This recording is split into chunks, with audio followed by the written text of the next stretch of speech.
चलिए भाई साहब, good morning, good afternoon, good evening, क्या हाल है सब लोगों के? आई होप बहुत बढ़िया होंगे। सो गाइस, हम लोग आगे बढ़ रहे हैं।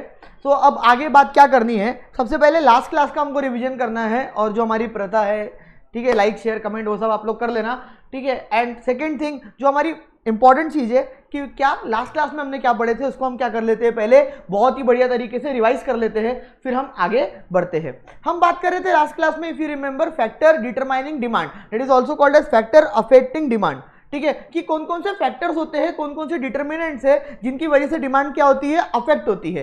देखो, फैक्टर्स बोलो या डिटर्मिनेंट्स बोलो, दोनों का मतलब एक ही होता है, दोनों का अल्टीमेट मतलब ये होता है कि ऐसी कौन कौन सी चीजें हैं, ऐसे कौन कौन सी वेरिएबल्स है, वेरिएबल्स ऐसे कौन कौन सी चीजें हैं जिनकी वजह से डिमांड क्या होती है, चेंज होती है, चेंज होती है। आई एम सेइंग दैट, क्या चेंज होती है, चेंज मतलब डिमांड इनकी वजह से हो सकता है बढ़ भी सकती है, डिमांड इनकी वजह से हो सकता है कम भी हो सकती है। मतलब इनमें कोई भी चेंज आने की वजह से, चाहे प्राइस हो या कोई भी चीज हो, ये इनमें जो वेरिएबल्स दिए हुए, फैक्टर्स दिए हुए, डिटर्मिनेंट्स दिए हुए, इनमें कोई भी चेंज आने की वजह से हमारी डिमांड में क्या आ सकता है, चेंज आ सकता है। मतलब डिमांड बढ़ भी सकती है और डिमांड क्या भी हो सकती है, कम भी हो सकती है।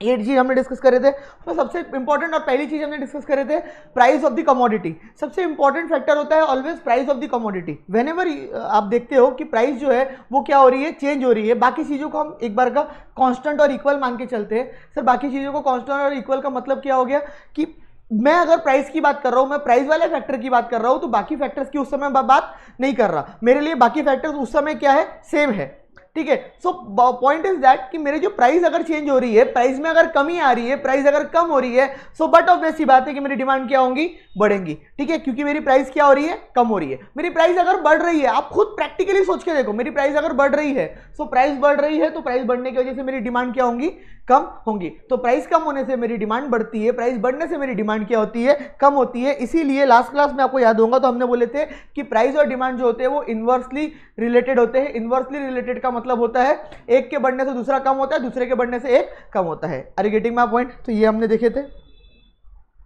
उसके बाद हमने बात कर रहे थे, जो सबसे इंपॉर्टेंट कंसेप्ट है, दैट इज आपको समझने के लिए इंपॉर्टेंट है, प्राइस ऑफ रिलेटेड कमोडिटीज की। हमने बात कर रहे थे किसकी, चार्ट भी बना के दिया था मैंने, प्राइस ऑफ रिलेटेड कमोडिटीज का। अब ये प्राइस ऑफ रिलेटेड कमोडिटीज क्या है? प्राइस ऑफ रिलेटेड कमोडिटीज में दो चीजें रहती है, एक सब्स्टिट्यूट गुड्स, एक complementary goods. Sir, substitute goods और कॉम्प्लीमेंट्री गुड्स मतलब क्या? देखो, सब्स्टिट्यूट गुड्स का मतलब हमने डिस्कस करे थे कि सब्स्टिट्यूट गुड्स मतलब अल्टरनेटिव गुड्स। अल्टरनेटिव मतलब आप उसके कोई भी गुड्स के बदले दूसरा कोई गुड्स अगर यूज कर सके हो, ठीक है, उसके अल्टरनेट में आप कोई और गुड्स अगर क्या कर सको, यूज कर सको, तो that type of goods are called as what, substitute goods. मतलब मैंने एग्जांपल दिया था पेप्सी और कोको कोला, टी और कॉफी। पेप्सी के बदले आप कोको कोला कंज्यूम कर सकते हो, टी के बदले आप कॉफी कंज्यूम कर सकते हो, so that is called as what, substitute goods. Are you getting my point? And another is complementary goods. Complementary मतलब जो गुड्स साथ में क्या होते हैं, यूज होते हैं, that type of goods are called as what, complementary goods, ठीक है। Petrol, car, paper, ink, pen और इंक, ठीक है, पेन और पेपर, ठीक है, these are called as what, complementary मतलब दोनों साथ में, एक साथ क्या हो रहे हैं, यूज हो रहे हैं, दोनों का एक दूसरे के बिना गुजारा नहीं होगा, ये भाई दोनों ऑलवेज साथ में रहते हैं, इनका एक दूसरे के बिना चलता नहीं है, ठीक है। ऑल्टरनेटिव मतलब दोनों एक दूसरे के दुश्मन है, कॉम्पिटिटिव गुड्स है। Are you getting my point? तो दुश्मन एज इन सब्स्टिट्यूट, दोस्त as in complementary. Are you getting my point? Clear हो गया? तो इसके बाद हमने बात करे थे कि भाई हमारे को ऑलवेज ये इंपॉर्टेंट हो जाता है कि व्हेनेवर आपकी सब्स्टिट्यूट गुड्स की अगर प्राइस में क्या आ रहा है, चेंज आ रहा है। किस में चेंज आ रहा है? आई एम टॉकिंग अबाउट, अगर सब्स्टिट्यूट गुड्स की प्राइस में क्या आ रहा है, चेंज आ रहा है, सो सब्स्टिट्यूट गुड्स की प्राइस में चेंज आने की वजह से आपके दूसरे वाले गुड्स की डिमांड पे क्या असर पड़ता है। मतलब यहां पे हमको क्या फाइंड आउट करना है, अगर आसान भाषा में मैं बोलूं तो कोको कोला की प्राइस में चेंज आने की वजह से कोको कोला की डिमांड में क्या चेंज आ रहा है, ये पता नहीं करना है।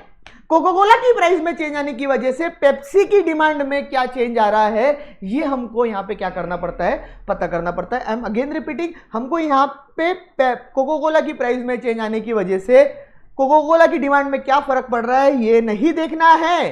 प्राइस ऑफ रिलेटेड गुड्स में हमको ये देखना है कि कोको कोला की प्राइस में चेंज आने की वजह से पेप्सी की डिमांड में क्या चेंज आता है, पेप्सी की डिमांड में क्या फर्क पड़ता है, ये हमको क्या करना है, फाइंड आउट करना है। सो इसका एक छोटा सा तरीका मैंने आप लोगों को यहाँ पे लिखा के दिया था कि मैंने बोला था इससे गलती नहीं होती। ऐसे तो रट्टा भी मार के रख सकते हैं, याद भी करके रख सकते हैं, बट मेरा मानना है कि समझ लो कि पेपर में भूल गए, याद नहीं आया, तो उस समय तुम खुद से भी इस कंसेप्ट को अप्लाई करके ये चीज बता सको कि क्या रहता है दोनों के बीच में रिलेशन।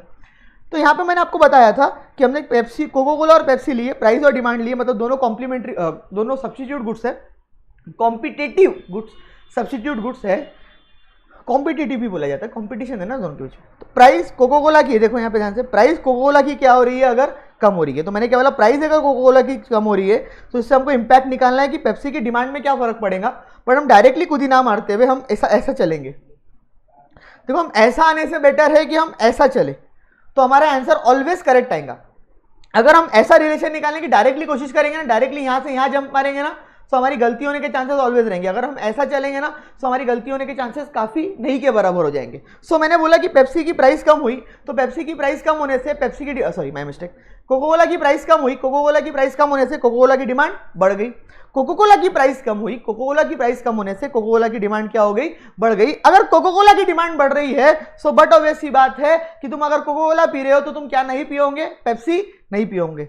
तो बोलने का मतलब क्या हो गया कि कोको कोला की अगर प्राइस कम हुई तो उसकी वजह से पेप्सी की जो डिमांड है, ठीक है, वो क्या हो गई, कम हो गई। तो हमने क्या बोल दिए थे कि in case of substitute goods there is a direct relationship. Whenever price of one substitute goods decreases, then demand of another substitute goods also decreases. Whenever price of one substitute goods increases, so because of that price of another substitute goods will demand of another substitute good will also increases. That means there is a direct relationship, direct impact, direct relationship. अगर उसकी price कम हो रही है तो इसकी demand भी कम होगी, उसकी प्राइस बढ़ रही है तो इसकी डिमांड भी क्या होंगी, बढ़ेंगी। बस याद यहाँ रखना है कि आपको डायरेक्टली खुद ही ना मारते हुए इस तरीके से चलना है ताकि आपको क्या रहे, पेपर में गलती होने के चांसेस ना रहे। या तो फिर रट्टा लगाना है तो रट्टा लगा लो, सब्स्टिट्यूट गुड्स के केस में प्राइस और डिमांड के बीच में क्या रहता है, डायरेक्ट रिलेशनशिप रहता है। नेक्स्ट आ जाती है बात कॉम्प्लीमेंट्री गुड्स की, जो बेसिकली साथ में यूज होते हैं, अलग अलग यूज होने का सवाल ही नहीं होता। उनकी प्राइस और डिमांड में क्या फर्क पड़ता है, तो यहाँ पे भी अगेन हमको ये निकालना है कि पेट्रोल की प्राइस में चेंज आने की वजह से कार की डिमांड में क्या फर्क पड़ेगा। माय मिस्टेक, पेट्रोल की प्राइस में चेंज आने की वजह से कार की डिमांड में क्या फर्क पड़ेगा। पेट्रोल की प्राइस अगर कम हो रही है, सो पेट्रोल की प्राइस कम होने से कार की डिमांड में क्या इंपैक्ट, क्या फर्क पड़ेगा, ये हमको यहाँ पे क्या करना है, पता लगाना है। सो अगर पेट्रोल की प्राइस क्या हो रही है, ध्यान से सुनना मेरी बात, पेट्रोल की प्राइस अगर क्या हो रही है, कम हो रही है, सो पेट्रोल की प्राइस कम होने से डिमांड पेट्रोल की क्या हो जाएंगी, बढ़ जाएंगी। अब बट ऑब्वियस सी बात है, पेट्रोल की डिमांड बढ़ रही है तो कार की डिमांड भी क्या होंगी, बढ़ेंगी। पेट्रोल की प्राइस बढ़ने से कार की डिमांड, पेट्रोल की डिमांड कम हो जाएंगी। जब पेट्रोल की डिमांड कम हो रही है तो बिना पेट्रोल के कार कैसे चलेंगी, तो नॉट पॉसिबल, कार की डिमांड भी ऑलरेडी ऑटोमेटिकली क्या हो जाएंगी, कम हो जाएंगी। So basically there is a inverse relationship between this price of one complementary goods and demand of another complementary goods. So there is what inverse relationship. तो ये हमने डिटेल में चार्ट बना के पढ़े थे लास्ट क्लास में, ये रिवाइज करना था, हमने कर लिए। यहाँ भी लिख के भी दिया था आपको मैंने, क्लियर। अब नेक्स्ट पॉइंट पे आते हैं, थर्ड पॉइंट पे। अच्छा, यहाँ पे ग्राफ भी दिए, मैं ग्राफ को थोड़ा सा जब मैं लॉ ऑफ डिमांड पढ़ाऊंगा ना, इसका बी पार्ट, तब मैं ग्राफ अच्छे से डिस्कस करूंगा। तो आपको वहाँ पे एक ग्राफ का क्या बता दूंगा, एक शॉर्टकट बता दूंगा कि आपको कोई भी चीज रहे, कुछ भी रहे, आपको ग्राफ बनाने जमेंगे। ग्राफ अपवर्ड है, डाउनवर्ड है, आप ऑलवेज उसको इजीली क्या कर पाओगे, बता पाओगे। बट मैं लॉ ऑफ डिमांड जब चालू करूंगा तो वहां पे मैं डिटेल में उसको समझाऊंगा, अभी मैं ग्राफ की बात यहाँ पे नहीं करूंगा। क्लियर होगी बात, ठीक है। नेक्स्ट आता है level of income of the house hold, मतलब एक और वन ऑफ द फैक्टर है, एक और इंपॉर्टेंट फैक्टर है, ठीक है, that is also called as, एक सेकेंड जस्ट अ सेकेंड,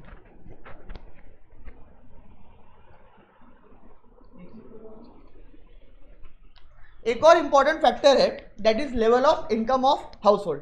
अब साहब ये क्या है, ध्यान से सुनना, ये क्या है बताता हूं।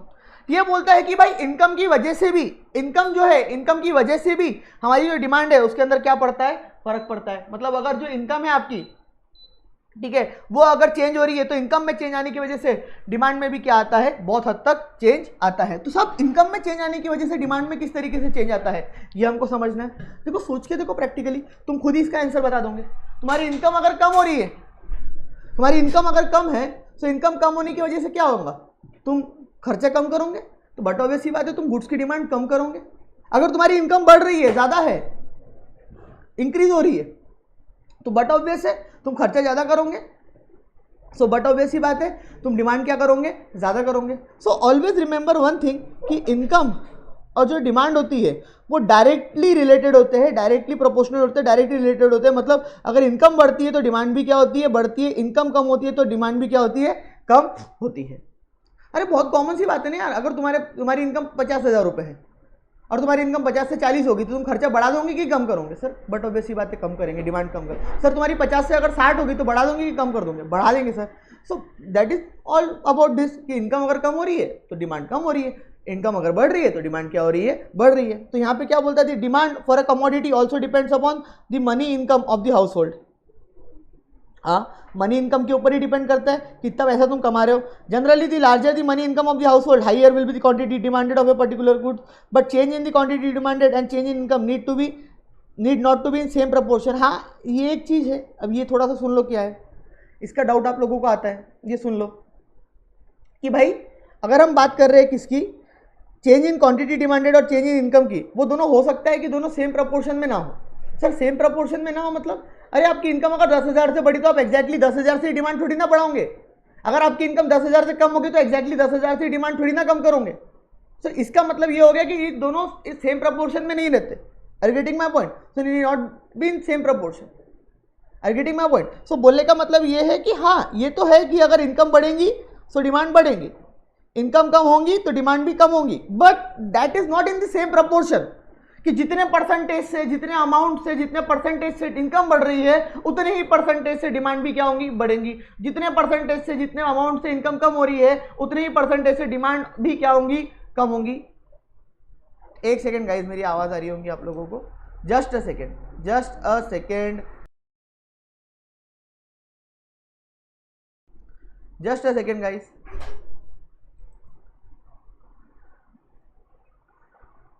जस्ट अ सेकेंड, मेरी आवाज आ रही होंगी।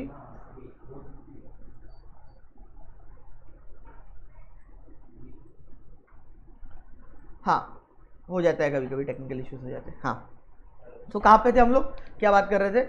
हम बात कर रहे थे कि भाई दोनों सेम प्रपोर्शन में नहीं होगा। ये बात अच्छे से समझ लो कि दोनों क्या नहीं हो सकते, सेम प्रपोर्शन में नहीं हो सकते, दैट इज नॉट पॉसिबल। ठीक है चलो, however there are certain goods which for which quantity demanded decreases with the increase in the money income. सब ये क्या हो गया, उल्टी बात कर दी आपने तो। And that is also called as inferior goods. एक कंसेप्ट है वो समझाता हूँ, समझना बहुत इंपॉर्टेंट कंसेप्ट है, इंपॉर्टेंट है वो कंसेप्ट, समझने वाली बात है। देखो कुछ गुड्स ऐसे होते हैं जो इंफीरियर गुड्स होते हैं। इंफीरियर गुड्स बोल सकते हैं उसको, गिफन गुड्स बोल सकते हैं। सर क्या मतलब होता है इसका, सुन लो गाइस। इंफीरियर गुड्स बोल लो या गिफन गुड्स बोल लो, दोनों एक ही होते हैं बेसिकली। दोनों का मतलब क्या होता है मैं समझाता हूँ गाइस। ये वो गुड्स होते हैं जो गुड्स एकदम लो क्वालिटी गुड्स होते हैं। मतलब बेसिकली अगर मैं बोलूँ इंफीरियर गुड्स के बारे में, तो इंफीरियर गुड्स का मतलब हो गया लो क्वालिटी गुड्स। क्या हो गया इसका मतलब, low quality goods. Sir low quality goods मतलब क्या, एकदम सस्ते, एकदम सस्ते सुस्ते क्वालिटी के जो गुड्स होते हैं, ठीक है, उसको बोला जाता है लो क्वालिटी गुड्स। ठीक है, मतलब जो बहुत सस्ते होते हैं भाव में, रेट्स उनके बहुत कम होते हैं, उनकी क्वालिटी इतनी ज़्यादा नहीं होती है। So that is called as what, inferior goods. Less expensive, मतलब ज़्यादा उसमें पैसा नहीं लगता। तो ये गुड्स जनरली जो भी परचेस करते हैं, जो भी इसकी डिमांड करते हैं, वो आउट ऑफ मजबूरी इसकी डिमांड करते हैं। ऑलवेज रिमेंबर दैट पॉइंट कि जब मैं इंफीरियर गुड्स की बात कर रहा हूँ ना, सो इंफीरियर गुड्स की जो डिमांड करते हैं लोग, वो ऑलवेज इंफीरियर गुड्स की डिमांड वो लोग करते हैं जिनकी मजबूरी है ये गुड्स खरीदना।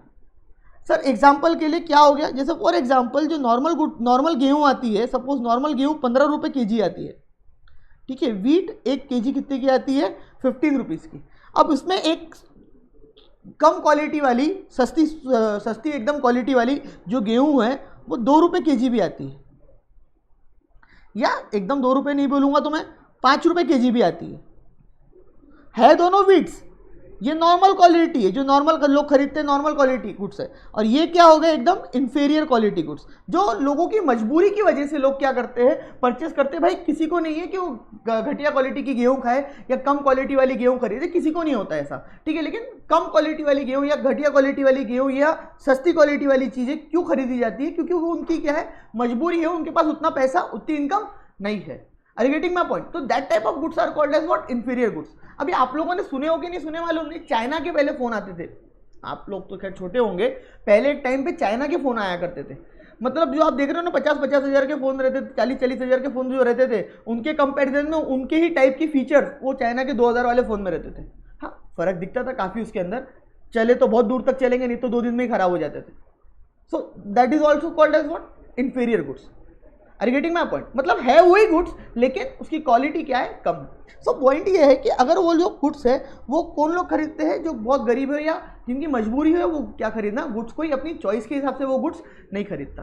तो तुम मेरे को एक चीज़ अपने दिमाग से सोच के बताओ, मान लो तुम्हारी इनकम बढ़ रही है, मान लो तुम्हारी इनकम बढ़ रही है। सो अगर तुम्हारी इनकम बढ़ेगी तो तुम इंफीरियर गुड्स की डिमांड बढ़ाओगे या इंफीरियर गुड्स की डिमांड कम करोगे? तुम्हारी इनकम बढ़ रही है, इनकम बढ़ने से तुम इंफीरियर गुड्स की डिमांड बढ़ाओगे या कम करोगे? I am not talking about normal goods. Normal goods की डिमांड तो बढ़ेंगी इनकम बढ़ने से, नॉर्मल गुड्स की डिमांड कम होगी अगर इनकम आपकी कम क्या हो रही है, कम हो रही है। वो तो कोई बात ही नहीं है, वो तो डिस्कशन का कोई टॉपिक ही नहीं है। मैं क्वेश्चन इज सिंपल कि व्हेन आप क्या जो नॉर्मल गुड्स होते हैं, जो इंफीरियर गुड्स होते हैं, उन इंफीरियर गुड्स की डिमांड आप कम कर दोगे या इंफीरियर गुड्स की डिमांड आप बढ़ा दोगे अगर आपकी इनकम कम होती है तो? सोच के देखो एक बार practically. So answer is that कि नहीं सर, हम तो डिमांड क्या कर देंगे, इंफीरियर गुड्स की कम कर देंगे। अगर हमारी इनकम क्या हो रही है, इंक्रीज हो रही है, सो हम इंफीरियर गुड्स की जो डिमांड है वो क्या कर देंगे, कम कर देंगे। सर ऐसा क्यों? ऐसा इसलिए कि सर अब हमारी इनकम बढ़ रही है, सो हम क्यों कम क्वालिटी या घटिया क्वालिटी का गुड्स खाएं? हमारे लिए बेटर है कि हम नॉर्मल क्वालिटी वाला गुड्स क्या करें, परचेस करें। तो जो पर्सन होता है वो शिफ्ट हो जाता है, अगर उसकी इनकम बढ़ती है तो वो शिफ्ट हो जाता है यहाँ से ऊपर वाले क्वालिटी वाले गुड्स के ऊपर। ऑलवेज रिमेंबर दैट, ठीक है? तो ऐसा नहीं है कि ये इसकी चॉइस थी, it is not as per choice, ये मजबूरी है। सो अगर हिंदी बहुत गलत हो जाएंगी, ठीक है, मजबूरी है तो मजबूरी है ऐसे भाई। अगर तुम्हारी जो क्या बोलते इनकम बढ़ रही है तो तुम अच्छी क्वालिटी की अच्छी चीज़ खाओगे, खराब चीज़ थोड़ी ना खाओगे। तो बट ऑब्वियस सी बात है, व्हेनेवर तुम्हारी इनकम अगर बढ़ रही है तो तुम्हारे इंफीरियर गुड्स की डिमांड क्या होंगी, कम होंगी। व्हेनेवर तुम्हारी इनकम क्या हो रही है, कम हो रही है, तो तुम्हारी इंफीरियर गुड्स की डिमांड क्या होंगी, बढ़ेंगी। सर ऐसा क्यों? अबे इनकम कम होगी, पैसे ही नहीं है तुम्हारे पास ज़्यादा, तो क्या करोगे? जो नॉर्मल गुड्स कंज्यूम करने वाले भी लोग हैं वो लोग वापस क्या हो जाएंगे, इसके ऊपर शिफ्ट हो जाएंगे। तो ये कब होता है, ये शिफ्टिंग कब होती है, अपर साइड शिफ्टिंग कब होती है, जब नीचे से ऊपर शिफ्ट हो जाए। ये कब होता है, जब हमारी इनकम क्या हो रही है, बढ़ रही है। तो इनकम बढ़ रही है तो हम ये गुड्स कम खरीदते हैं और ये वाले गुड्स क्या करते हैं, ज़्यादा खरीदते हैं। ये चीज़ कब होती है, जब हमारी इनकम क्या हो रही है, कम हो रही है। तो इसका मतलब क्या हो गया कि हम नीचे क्यों शिफ्ट हो जाते हैं, भाई अब हमारे पास उतना पैसा नहीं है, सो अब हम नॉर्मल गुड्स ज्यादा परचेस नहीं कर सकते, अब हम क्या परचेस करेंगे, इंफीरियर गुड्स परचेस करेंगे। तो whenever your income increases the demand of the inferior goods decreases, whenever your income decreases the demand of inferior goods also increases. Are you getting my point? ये तुम्हारी क्या है, मेरी Hindi handwriting बहुत खराब है इसलिए बुरी है, ठीक है, ओके। तो इसी को कहा जाता है इंफीरियर गुड्स। अब एक्चुअली मैंने ये जो कंसेप्ट है ना, ये कंसेप्ट एक्चुअली मैं ढूंढ के निकाला था एक सर रॉबर्ट गिफन ने। एक जो बंदा था सर रॉबर्ट गिफन, मतलब उनके नाम के पहले सर लगता था, बाद में सर नहीं लगता था। तो उनने ये कंसेप्ट क्या करके निकाला था, ढूंढ के निकाला था। बोले थे यार ये जो लॉ ऑफ डिमांड, ये जो डिमांड का कंसेप्ट है ये यहाँ पे अप्लाई नहीं होता, ठीक है, या बाकी चीज़ें यहाँ पे अप्लाई नहीं होती। ये उनने कंसेप्ट प्राइस के कंटेक्स्ट में निकाला था, जो हम लॉ ऑफ डिमांड में पढ़ेंगे इसके बाद में। सो इसीलिए ये कंसेप्ट उनने अगर ढूंढ के निकाला था तो उनके नाम पे ये चीज़ क्या कर दी गई है, रख दी गई है। इसीलिए इंफीरियर गुड्स को गिफन गुड्स भी कहा जाता है। मतलब गिफन गुड्स कोई अलग नहीं होते हैं, Giffen as in sir Robert Giffen, इनके नाम पे इंफीरियर गुड्स को रख दिया गया कि भाई इंफीरियर गुड्स की जगह उनको क्या बोलेंगे हम, गिफन गुड्स, क्योंकि उनने वो कंसेप्ट क्या करे हैं, ढूंढ के निकाले हैं। Are you getting my point? Clear? तो यहाँ पे ये बात थी। तो यहाँ पे अगर मैं बात कर रहा हूँ इन केस ऑफ, ये हो गए नॉर्मल गुड्स, ये हो गए इंफीरियर गुड्स। इस केस में क्या होता है, इनकम और डिमांड। इनकम अगर कम हो रही है तो डिमांड बढ़ेगी, इनकम अगर बढ़ रही है तो डिमांड क्या होंगी, कम होंगी। मतलब there is a inverse relationship. तो आप ऐसा बोल सकते हो कि इन केस ऑफ गिवन goods, inferior goods, there is a inverse relation, और यहाँ पे डायरेक्ट रिलेशन। देखो अलग अलग पेपर में कुछ भी पूछा जा सकता है, तो बेटर है हमको सारे कंसेप्ट अच्छे से समझ में आए, ठीक है। As level of income increases the demand for goods satisfying necessities that is food, clothing, shelter of life will be less than proportional to the increase in the income. हाँ ये पॉइंट है। अब क्या है, देखो जब तुम्हारी इनकम बढ़ती है, सो इनकम बढ़ने की वजह से तुम्हारा जो डिमांड है, इनकम बढ़ने की वजह से जो तुम्हारी क्या है डिमांड है नेसेसिटी गुड्स की, वो बढ़ती है। I am not saying that कि नहीं बढ़ती है, वो बढ़ती है, बट यार इतनी ज्यादा भी नहीं बढ़ जाती है ना, इतनी ज्यादा भी नहीं बढ़ जाती, बढ़ती है थोड़ी बहुत एकदम। क्योंकि पहले तुम 2 रोटी खाते थे, तो भाई मैं अमीर हो गया हूं, मैं 2 रोटी नहीं मैं 3 रोटी खाऊंगा। नहीं मैं तो अमीर हो गया हूं, बोले मेरी इनकम बढ़ गई है, मैं पहले 2 रोटी खाता था, अब मैं 10 रोटी खाऊंगा, 15 रोटी खाऊंगा। ऐसा होता है क्या? और नहीं मेरी इनकम कम होगी, पहले मैं 2 रोटी खाता था, अब मैं भूखा मरूंगा। बोले मेरी इनकम कम हो गई ना, मैं 1 रुपये भी नहीं खाऊंगा, कुछ भी नहीं खाऊंगा, बोले 1 रोटी भी नहीं खाऊंगा। ऐसा होता है क्या? Answer is no. सो इसीलिए बोला जाता है कि आपकी जो नेसेसिटी गुड्स है, नेसेसिटी गुड्स जो है वो लेस देन प्रोपोर्शनल है, less than proportional to the increase in income. का मतलब हो गया कि आपकी इनकम अगर 10,000 से भी बढ़ रही है, कितने से भी बढ़ रही है, ठीक है, तो उसके कंपैरिजन में आपकी जो डिमांड है नेसेसिटी गुड्स की, वो इतनी ज्यादा नहीं बढ़ेंगी, वो बहुत थोड़ी सी बढ़ेंगी। I am not saying that वो कम हो जाएंगी, I am not saying that वो कम हो जाएंगी, also I am not saying that वो कांस्टेंट रहेंगी, आई एम सेइंग दैट वो थोड़ी बहुत बढ़ेंगी, एकदम थोड़ी बहुत। समझ में आ रही बात? बहुत ज्यादा भी नहीं बढ़ेंगी, ठीक है, एकदम थोड़ी बहुत क्या होंगी, इंक्रीज होंगी। इसीलिए उसको क्या कहा जाता है, लेस देन प्रोपोर्शनल। एग्जांपल रोटी का याद रखना गाइस, ताकि आपके दिमाग में हमेशा ये चीज बैठी रहे। As income increases level and become richer, there is a relative decline in the importance of necessities, overall consumption pattern and rise in the importance of durable goods. हाँ बट ऑब्वियस सी बात है, जैसे जैसे तुम अमीर बनते जाते हो, कार, टीवी, फ्रिज, जो ड्यूरेबल मतलब क्या होता है, वो ड्यूरा से आता है ना, लंबे समय तक चलेगा। तो ऐसी ड्यूरेबल का मतलब होता है जो गुड्स लंबे समय तक चलते हैं, ज़्यादा टाइम तक चलते हैं, जल्दी खराब नहीं होते। या उसको हम बोल सकते हैं, ये एग्जांपल के लिए लग्जरी गुड्स भी, टीवी, कार, हाउस, ये सब की डिमांड क्या होती जाती है, बढ़ती जाती है। नेसेसिटी गुड्स की डिमांड इतनी नहीं बढ़ती, लेकिन इनकी ज़्यादा डिमांड क्या होती जाती है, बढ़ती जाती है, एज आपकी इनकम क्या हो रही है, इंक्रीज हो रही है। देखो इनकम इंक्रीज हो रही है, डिमांड तो बढ़ेंगी, नेसेसिटी गुड्स की भी बढ़ेंगी, ड्यूरेबल गुड्स की भी बढ़ेंगी। I am not saying that come होंगी, कम सिर्फ वो इंफीरियर गुड्स के केस में होंगी, जो कि लो क्वालिटी वाले गुड्स है, जो मजबूरी में हम कंज्यूम किया करते थे, हमारी कोई शौक नहीं था, नहीं मेरे को तो 15 नहीं, मेरे को तो 2 रुपये वाली गेहूं, किलो वाली गेहूं अच्छी लगती है, बोले ऐसा किसी का शौक नहीं रहता, ये मजबूरी रहती है। Are you getting my point? So इसीलिए यहाँ पे ये लोग बोल रहे हैं कि अगर आप बात कर रहे हो किसकी, इनकम की, तो इनकम बढ़ने से डिमांड तो ऑलवेज बढ़ेगी, इनकम कम होने से डिमांड ऑलवेज कम होंगी। बट अगर आप नेसेसिटी गुड्स की बात कर रहे हो, तो नेसेसिटी गुड्स की डिमांड थोड़ी बढ़ेगी, बाकी लग्जरी और ड्यूरेबल गुड्स की डिमांड काफ़ी बढ़ जाएंगी। और सेम अप्लाइज टू, अगर इनकम कम हो रही है तो आप डिमांड किसकी कम करोगे, सबसे ज़्यादा लग्जरी गुड्स की कम करोगे। किसकी कम नहीं करोगे, ज़्यादा नेसेसिटी गुड्स की डिमांड ज़्यादा कम नहीं करोगे। मर थोड़ी ना जाओगे, खाना तो खाना पड़ेगा, कपड़े तो पहनना पड़ेगा, छत, सर पे छत तो चाहिए ना। Are you getting my point? So this is the point of level of income of household. Next is taste preferences of consumers. अब साहब ये क्या है, अब तुम्हारे ओवर द पीरियड टेस्ट वगैरह चेंज होते हैं। टेस्ट चेंज होने का मतलब क्या है, पहले तुम कुछ और टेस्ट हुआ करता, टेस्ट अलग अलग मैटर में होता है, खाने में भी टेस्ट होता है, कपड़े पहनने में भी टेस्ट होता है, ठीक है। तो टेस्ट ऐसा नहीं कि सिर्फ खाने की बात कर रहा हूँ। पहले मैं एकदम ट्रेडिशनल वाले कपड़े पहना करता था, अब मेरा जो, या फॉर्मल कपड़े पहना करता था, अब मेरा चेंज हो गया, मेरा टेस्ट चेंज हो गया, मैं अब टी शर्ट वगैरह ज़्यादा पहनता हूँ, ठीक है। सो ये क्या है, मेरा टेस्ट चेंज हो गया। सो आपका टेस्ट चेंज होने से भी डिमांड में क्या पड़ता है, ओवर अ पीरियड फर्क पड़ता है।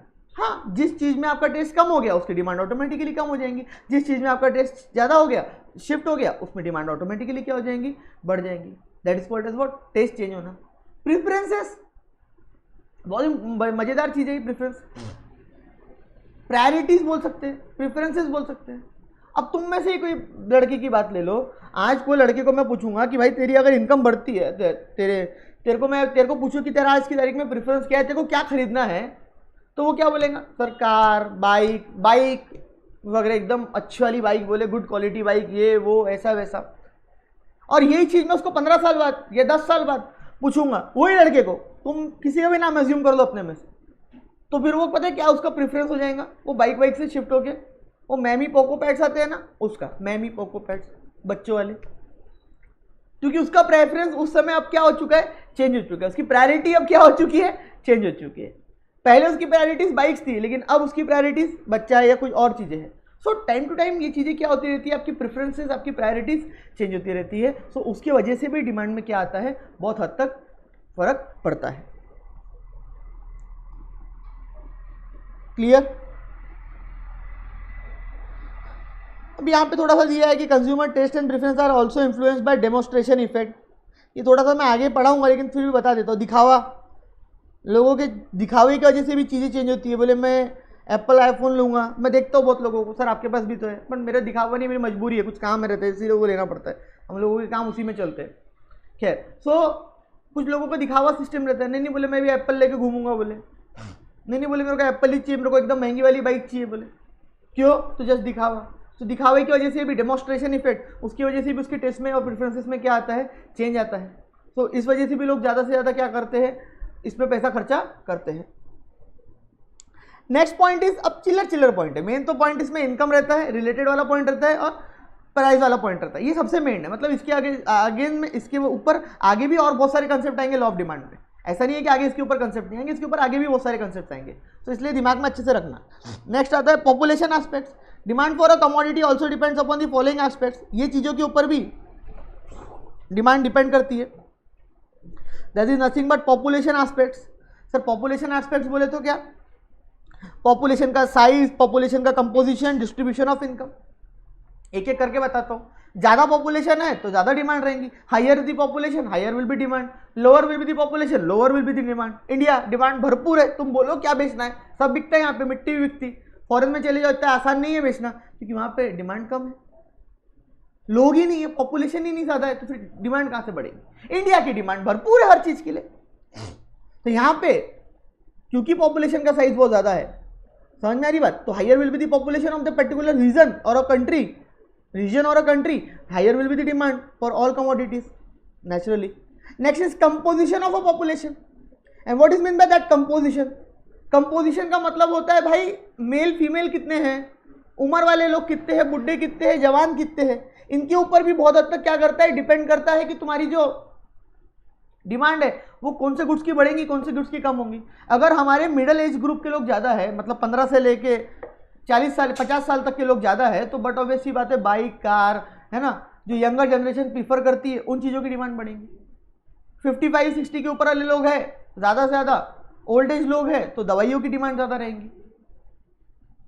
15 साल से कम के बच्चे हैं तो बच्चों वाले गुड्स की डिमांड ज़्यादा रहेंगी। मेल ज़्यादा है तो मेल के हिसाब से डिमांड ज़्यादा रहेंगी, फीमेल ज़्यादा है तो फीमेल के हिसाब से डिमांड रहेंगी। सो पॉइंट इज दैट कि आपकी कंट्री की कंपोजिशन क्या है। देखो कोई भी कंपनी जब कोई प्रोडक्ट लॉन्च करती है ना, तो ऐसा नहीं है कि ऐसी लॉन्च कर देती उठा के, ये सारी चीजें वो बिल्कुल देखती है कि हम अगर कोई भी रीजन में कोई गुड्स पर्टिकुलर लॉन्च कर रहे हैं तो वो रीजन में वो गुड्स चलेगा या नहीं चलेगा। इसका लाइव एग्जांपल मैं आपको देता हूं। एक जमाने में आपको टीवी में सिर्फ और सिर्फ, एक जमाना होता था जब टीवी में सिर्फ और सिर्फ फेयरनेस क्रीम लड़कियों के लिए, साबुन लड़कियों के लिए, इनकी ऐड आती थी। कोई क्रीम साबुन की ऐड लड़कों के लिए कभी नहीं आती थी। एक टाइम हुआ करता था, ये मतलब 5 साल 10 साल पहले की बात ले लो, कभी ऐसा नहीं होता था। हार्डली 100 में से एक बार वो शाहरुख खान ने बनाया था कोई तो भी ऐड। बट लड़कियों के लिए गुड्स, लड़कियों के लिए साबुन, शैम्पू, तेल, ये वो क्रीम, सबकी एड्स बहुत भरपूर आया करती थी। और आजकल लड़कों के लिए भी आ रही है। कौन सा वो साबुन है, वाइल्ड स्टोन, लड़कों की फेयर एंड मालूम नहीं है भाई कौन कौन सी क्रीम आती है, हैंडसम वो। तो पॉइंट क्या है? पॉइंट ये इसीलिए है कि अब टेस्ट चेंज हो रहे हैं लड़कों के। पॉइंट नंबर 1, लड़कों का टेस्ट क्या हो गया, चेंज हो गया। लड़के लोग भी अब इन चीज़ों को प्रेफरेंसेस देने लगे, प्रायोरिटीज देने लगे। या पहले लड़कियों की पॉपुलेशन ज़्यादा है कहीं पे तो उसके हिसाब से ऐड आती थी, लड़कों की पॉपुलेशन। तो ये सारी चीज़ें एक्चुअली में सोचती है कोई भी कंपनी जब कोई भी प्रोडक्ट लॉन्च करती है। ऐसा नहीं हवा में बस लॉन्च कर दी कोई भी प्रोडक्ट उठा के, ये एक्चुअली फैक्टर्स रहते हैं। मतलब तुम अगर कभी काल चल के तुम अगर कोई कंपनी में बैठोगे तो कई कंपनी में तुमको पूछा जाएगा कि according to you which product हमको मार्केट में लॉन्च करना चाहिए, किस टाइप का प्रोडक्ट हमको मार्केट में लॉन्च करना चाहिए एंड व्हाई। सो ये चीज़ एक्चुअली में वहाँ पे काम आएंगी। ये सारी चीज़ों को ध्यान में रखते हुए तुम वहाँ पे क्या करोगे, आंसर दोगे। Are you getting my point? Last is distribution of income also. And what is that distribution of income? Distribution of income का मतलब होता है अमीर कितने हैं, गरीब कितने हैं। भाई जो पैसा है वो कौन ज्यादा कमाता है, अमीर ज्यादा कमा रहा है, गरीब ज्यादा कमा रहा है। अमीर ज्यादा है, गरीब कम है, क्या है? ज्यादा अमीर है तो ऑडी BMW, गरीब ज्यादा है तो खाने पीने के आइटम। सो इनकम डिस्ट्रीब्यूशन किस तरीके से है, अनइक्वल है। अनइक्वल इनकम डिस्ट्रीब्यूशन का मतलब होता है कि अमीर और अमीर बनते जा रहा, गरीब और गरीब बनते जा रहा। और इक्वल डिस्ट्रीब्यूशन ऑफ इनकम का मतलब होता है कि अमीर भी के पास भी उतना ही ऑप्शन है, गरीबों के पास भी उतने ही ऑप्शन है। सो दोनों के पास लेवल ऑफ इनकम प्रॉपर जा रहा है। ऐसा नहीं है कि वो ज़्यादा इसके पास कम, ऐसा नहीं है। सो यहाँ पे अलग टाइप की डिमांड होती है गुड्स की। Are you getting my point और not? So your distribution of income also matters. खासकर अगर मैं इंडिया की बात करूँ तो इंडिया में ये चीज़ चलती है, unequal distribution of income.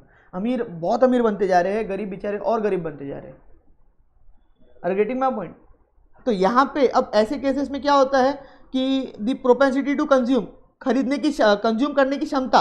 Propensity to consume का मतलब होता है कंज्यूम करने की क्षमता of the country will be relatively less, क्योंकि यहाँ पे अमीर लोग ज़्यादा है, वो लोग ज़्यादा यहाँ पे कंज्यूम करेंगे नहीं। और जो गरीब पॉपुलेशन है उनकी इतनी इनकम नहीं, उतना पैसा नहीं उनके पास कि वो लोग क्या कर पाए, खर्चा कर पाए। सो यहाँ पे रिलेटिवली लेस क्या होती है, डिमांड होती है कंज्यूमर गुड्स की। समझ में आ रही बात? और कंपेरेटिवली हाई डिमांड होती है कहाँ पे, अगर मैं बात करूँ तो यहाँ पे, क्योंकि यहाँ पे प्रोपेंसिटी टू कंज्यूम कंट्री की एज अ होल बहुत ज़्यादा होती है। अरे तुम खुद देखो ना, 10 लोग हो, 10 लोग में से मैं 10 लोगों में 1 लाख रुपये बांटना चाहता हूँ। मेरे पास 2 ऑप्शन है, 1-1 लाख सब में बांट दूँ, सॉरी 10 लोगों में 1 लाख बांटना चाहता हूँ, 10-10 हज़ार सब में बांट दूँ, तो ज़्यादा डिमांड होंगी कि एक बंदे को मैंने 80,000 रुपये दे दिया और बाकियों को 20,000 रुपये निपटारा कर दिया 9 लोगों का, उसमें डिमांड ज़्यादा होंगी। बट सर अमाउंट दोनों में कैसे, मैंने 1 लाख ही बांटा, बट अमीर के पास इतना ज़्यादा पैसा चले गया कि उसको उतना कंज्यूम करने की ज़रूरत ही नहीं है। वो बचा के रखेगा, सेव करेगा, या ऐसी चीज़ों पे कंज्यूम करेगा, ऐसी चीज़ों पे यूज़ करेगा जो कंज्यूमर गुड्स नहीं है। प्रेस्टीज गुड्स से डायमंड खरीद लेगा, गोल्ड खरीद लेगा, ये कर लेगा, वो कर लेगा। Are you getting my point? So that also depends upon distribution of income. Other factors भी इसमें होते हैं, कौन से क्लास के लोग ज़्यादा रहते हैं, ग्रुप क्या है, एजुकेशन, एजुकेटेड है नॉन एजुकेटेड है, एजुकेटेड है तो उनके हिसाब से भी डिमांड चेंज होती है। अच्छा, मैरिटल स्टेटस क्या है वहाँ पे रहने वाले लोगों का, अगर अनमैरिड है तो अनमैरिड गुड्स की डिमांड ज़्यादा रहेंगी, मैरिड है तो मैरिज के बाद जो गुड्स ज़्यादा लगते हैं उनकी डिमांड रहेंगी। वेदर कंडीशंस क्या है, ठंडा मौसम रहता है तो विंटर क्लोथ ज़्यादा चलेंगे, आसाम वगैरह चले जाओ या नॉर्थ ईस्ट चले जाओ, ठंडी रहती है ऑलमोस्ट, उत्तराखंड चले जाओ, ठीक है, या तुम्हारा हिमाचल प्रदेश चले जाओ, सो वहाँ पे तुमको कभी एसी वेसी ज़्यादा बिकते हुए नहीं दिखेंगे। So that because weather conditions. हमारे सिटी में आओ 48 तक पहुँच जाता है कई बार तापमान, 47-48। सो यहाँ पे एसी तो आपको भरपूर मिलेंगे। दुबई चले जाओ, भरपूर एसी की डिमांड मिलेंगी, बहुत गर्मी होती है वहाँ पे भी। Getting my point? तो वेदर कंडीशंस पे भी क्या करता है, डिपेंड करता है। Last is consumers expectations with regard to future prices. अब कई बार ना डिमांड में जो फर्क पड़ता है ना, वो पता है कैसे पड़ता है, तुमको मालूम है क्या? एक मिनट, इसको इंपॉर्टेंट न्यूज़ आ रही है, बता देता हूँ। कल से ना पेट्रोल के प्राइस बढ़ने वाले हैं। मैं तुमको लगा तुमको बता देना चाहिए, बता दिया, टॉपिक से हट के बता रहा हूँ। कल से पेट्रोल के प्राइस बढ़ने वाले हैं, देख लेना फिर क्या करना है। क्या करोगे तुम लोग? कल से अगर पेट्रोल के प्राइस बढ़ने वाले हैं तो तुम लोग क्या करने वाले हो? सर बट ऑब्वियसली बात है सर, आज तो लाइन लगेंगी सर पेट्रोल पंप पे, आज तो हम लाइन लगा के खड़े रहेंगे एकदम पेट्रोल पंप पे, ठीक है, फुल टंकी करा लूँगा सर मैं तो आज। क्यों? क्योंकि तुमको क्या लगा फ्यूचर में प्राइस क्या होने वाली है, बढ़ने वाली है। तो अगर फ्यूचर में मतलब कल अगर प्राइस बढ़ने वाली है तो तुम डिमांड आज क्या कर दोगे, बढ़ा दोगे। अरे गेटिंग माय पॉइंट? तो कल प्राइस बढ़ने वाली है तो तुमने आज ही डिमांड क्या कर दी, बढ़ा दी। कल अगर प्राइस कम होने वाली है तो बोले सर आज तो धीरे धीरे गाड़ी चला लेंगे, कैसे तो भी घर में पहुंच जाएंगे, कल ही भराएंगे सर पेट्रोल, आज तो नहीं भराएंगे। क्यों? क्योंकि कल प्राइस क्या होने वाली है, कम होने वाली है। या पेट्रोल पंप वाले की बात ले लो, कल प्राइस अगर बढ़ने वाली है, देखना पेट्रोल पंप वाले जल्दी बंद करके भाग जाते, कई बार गलत है वो पर भाग जाते। क्यों ऐसा होता है? क्योंकि उनको मालूम है भाई कल बेचेंगे तो महंगे में बिकेगा, तो उनको मालूम है फ्यूचर में प्राइस क्या होने वाली है, बढ़ने वाली है, तो उसके हिसाब से उन्होंने अपने सप्लाई या डिमांड क्या कर दिया, चेंज कर दिया। तो that is also dependent upon consumers expectation कि फ्यूचर में प्राइस को क्या लग रहा है, बढ़ने वाली है, सो वो आज क्या करेगा, ज़्यादा गुड्स परचेस कर लेगा। फ्यूचर में डिमांड कम होने वाली है तो आज गुड्स क्या करेगा, परचेस नहीं करेगा, वो बोलेंगे मैं कल जब फ्यूचर में डिमांड कम होगी तभी गुड्स को क्या करूंगा, परचेस करूंगा। Are you getting my point? So these are the factors और डिटर्मिनेंट्स ऑफ डिमांड, जिनकी वजह से डिमांड में एक्चुअली में क्या पड़ता है, असर पड़ता है, डिमांड में एक्चुअली में फर्क पड़ता है। These are called as what, factors और डिटर्मिनेंट्स ऑफ डिमांड।